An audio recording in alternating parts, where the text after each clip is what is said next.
Как секс или его отсутствие влияет на духовное развитие? Многие религии и учителя сделали его грязным и запретным. А ведь это есть изначально зарождение жизни. Нужно ли соблюдать аскезы и воздержание в молодом возрасте, когда сама природа диктует нам правила?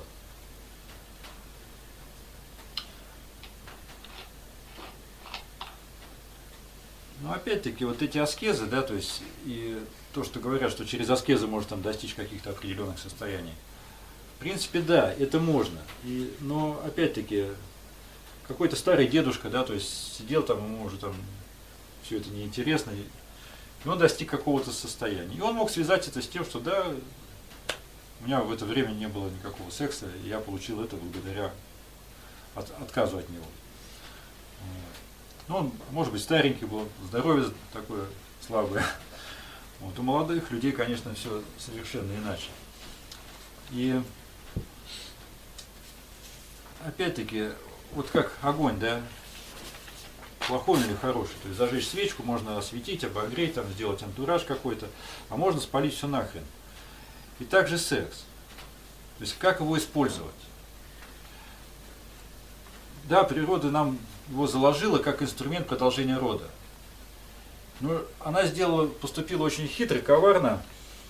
Она вот этот инстинкт продолжения рода обложила вкусняшкой, то есть ощущениями тактильными, там, оргазмом. Вот, когда человек, ну действительно, вот, кстати, тоже вот оргазм, он очень похож вот на вот это состояние высшего вот этого, когда ты, можно сказать, вылетаешь, и тебя не существует, только какое-то переживание. Но он такой в более длительной форме, и ты его описать не можешь. Поэтому секс может как отдалить, если ты вот занимаешься сексом, вот уже ради просто своего удовольствия. Ну так же, как и еда, да, то есть можно есть для того, чтобы жить, а можно жить для того, чтобы есть. Также можно заниматься сексом, чтобы продолжить жизнь, а можно жить, чтобы заниматься сексом. То есть только из-за того, что это доставляет какое-то удовольствие. Вот. Поэтому аскезы, они просто к чему приучают? Что ты это удовольствие как бы начинаешь контролировать. Вот. И не, во-первых, ну, во время секса, да, то есть, ну, у мужчин идет большая потеря энергии. Вот. У женщин часто наоборот бывает.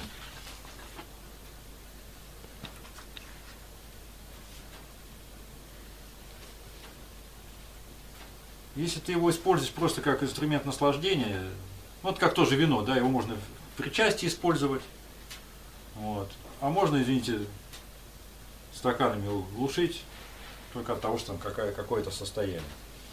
Или с едой.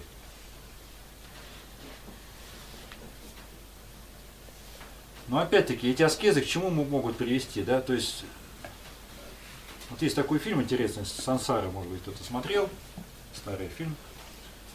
Там человеку, ну, из него уже хотели сделать там ламу или еще кого-то, и он там 3 года в ретрите там просидел в пещере, в какой-то весь оброс, ногти выросли. То есть последний такой проходил как бы круг. Вот. И когда его оттуда из пещеры вытащили, там ноги, руки разогнули, ногти постригли, волосы постригли, и вот как раз стали обучать, чтобы уже сделать из него там окончательно там гуру, мастера. И случилось так, что он увидел женщину, что-то в нем взыграло, да, там эрекция произошла, еще что-то там, когда его увидели с этой эрекцией, говорит, ты что, вообще охренел, что ли? То есть ты там должен это все, нельзя это грязно убрать, должен от этого отказаться. Он говорит, а как я могу отказаться от того, чего я не знаю? То есть с организмом это происходит человеку, а ему говорит, откажись. Нифига себе. Вот. И что, ну там в фильме, если кому интересно, потом посмотрите, то есть он все-таки ушел из этого монастыря, да, пожил с этой женщиной, там родился у них ребенок, то есть пожил обычной мирской жизнью, но потом опять вернулся в монастырь. Хотя там женщина была такая очень мудрая. Вот. Поэтому вот эти аскезы, они могут привести, наоборот, как бы и к озлоблению, то есть, когда вот почему часто люди, когда голодают, они раздражительные, да? То есть тебя лишают того, что ты любишь, что тебе нравится. И ты, естественно, как бы сопротивляешься, противишься этому. То же самое и с сексом. Если ты себя лишаешь тому, что тебе нравится, вместо благости ты можешь получить противоположный эффект.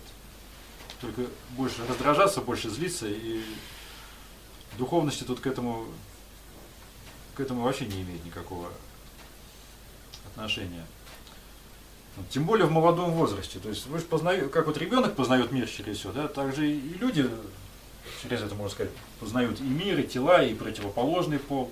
Это тоже исследование.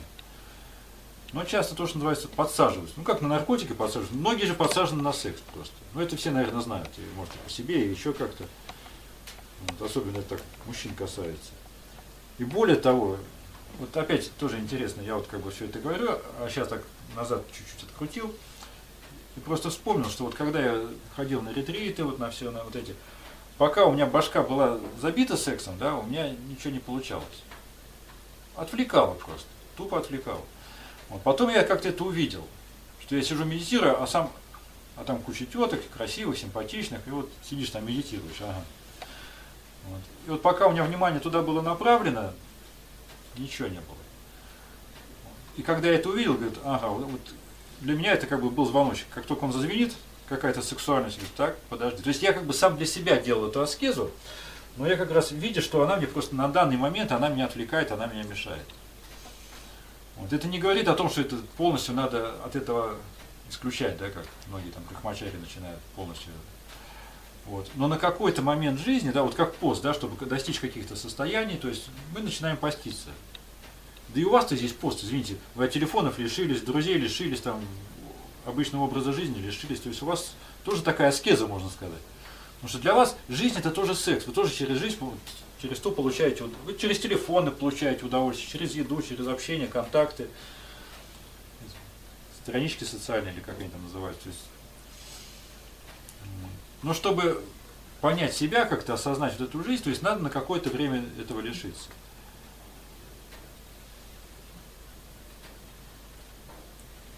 Но в то же время через секс можно тоже подойти к состоянию освобождения, пробуждения.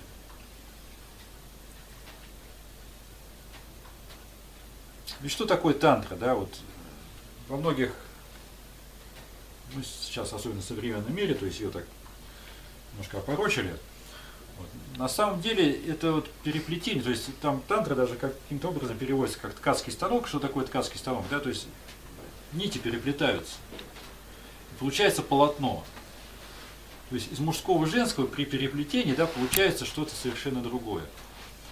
Вот. Это может быть и семья, да, то есть уже получилась какая-то там ячейка общества, как называют, да, то есть какое-то пространство, полотно. Вот. Но также человек, опять-таки, он может исследовать, там, смотрите, что интересно, исследуя, например, мужчина, исследуя женскую суть, он исследует из себя.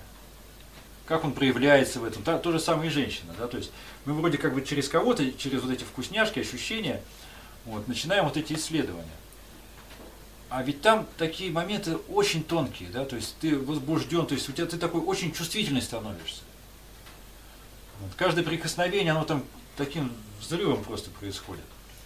И если это не использовать как инструмент похоти или там удовлетворения такого, да, как, извините, тупо обожраться это и срыгнуть. Вот. А то, что называется вкушать вот это состояние, так, прикасаться к нему, вот тут это может стать инструментом познания. Тем более, когда ты... Ведь часто, когда случается секс, да, то есть кому-то об этом сначала надо подумать. Мужчине там или женщине, составить планы на это. То есть я из момента сейчас подумал, я начинаю составлять планы. Ага, надо действовать так-то, так-то или так-то. Весь мир, кстати, построен на сексе. Ну что вы думаете, там рестораны, магазины, бутики, там Феррари, вот это все. Это все как бы проявление себя для чего? Чтобы произвести впечатление, скажем так. Ну, причем мужчины-то в большей степени на женщинах хотят произвести впечатление. Также и женщины в большей степени хотят произвести на мужчин, да, то есть там губы там увеличиваются, там все что угодно, то есть подтяжки всякие делают, там попы надувают, то есть, ага, уже какая-то мысль есть. То есть уже ты, получается, работаешь на вот это будущее, чтобы кого-то или охмурить, или заполучить, или просто хотя бы в чьих-то глазах выделить, что тоже для ума является таким же оргазмом, как сексом, как «ой, меня ж так оценили, вообще круто». Кто-то там мусор не может не накрашенный вынести, да? Вот как же так, а вдруг меня увидят, то есть...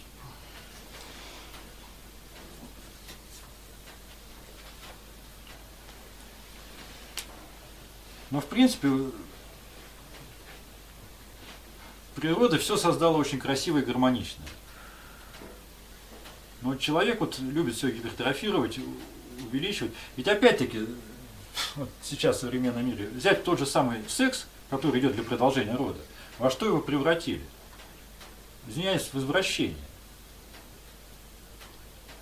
То есть там уже что только не творят, да, то есть, ну да, там поэкспериментировать можно, но человек что получается, там как-то освоив это, да, пошел, а давайте дальше, да, то есть сожрал одну плюшечку, а давайте вот этот теперь вкус попробуем, а давайте этот вкус, и это вкусно, и это вкусно. И у него то, что называется, аппетит разыгрывается.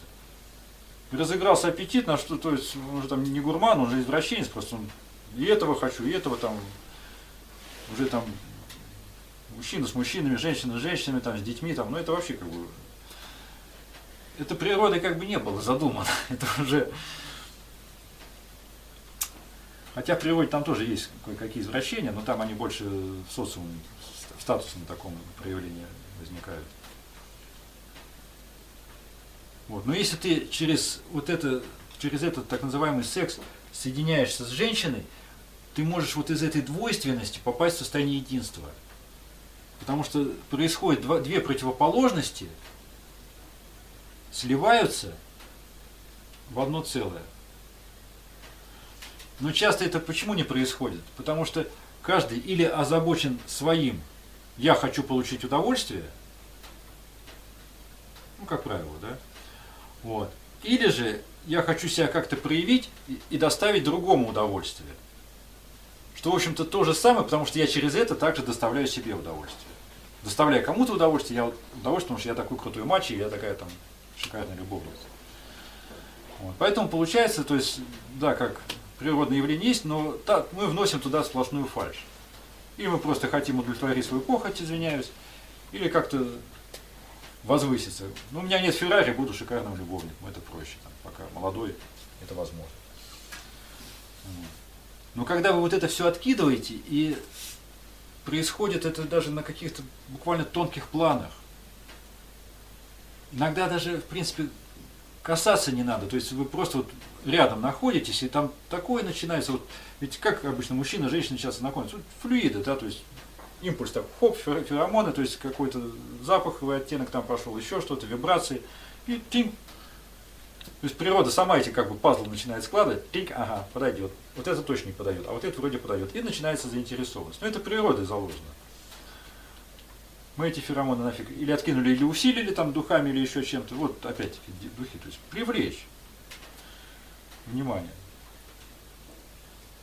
Вот. Но если ты исчезаешь как получатель удовольствия, да, и как даватель удовольствия, то оно вот происходит в моменте сейчас как какое-то непостижимое явление. И ты уже не понимаешь вообще, кто ты это ты, или ты это она, или она это он. То есть настолько вот это проникновение происходит, это слияние действительно. Недаром, да, вот на Востоке там лингам как мужское начало, йони как женское, то есть проникновение, вот это соединение буквально. Одно соединяется с другим, и получается состояние единства. Вот это. Вот. Но чтобы вот это, ну как бы в этом работать, ну не работать, это дурацкое какое-то слово, в этом как-то раскрываться, нужна уже осознанность. И опять-таки осознанность, вот мы не зря вот этим всем занимаемся, это, кстати, может помочь вам и в сексе, да, каждому действию. Вы занимаетесь, там, грубо говоря, двигаете кожей и думаете, ой, как бы не опозориться, как бы мне там получится. А все пропало, вся чувствительность. То есть. Ну, потому что опять вы в мыслях каких-то. Вот. А вдруг у меня ничего не получится? У тебя не получится, потому что ты опять заблокировал, заклинил. Поэтому в сексе тоже надо быть безумным. То есть ты воспринимаешь то, что происходит сейчас.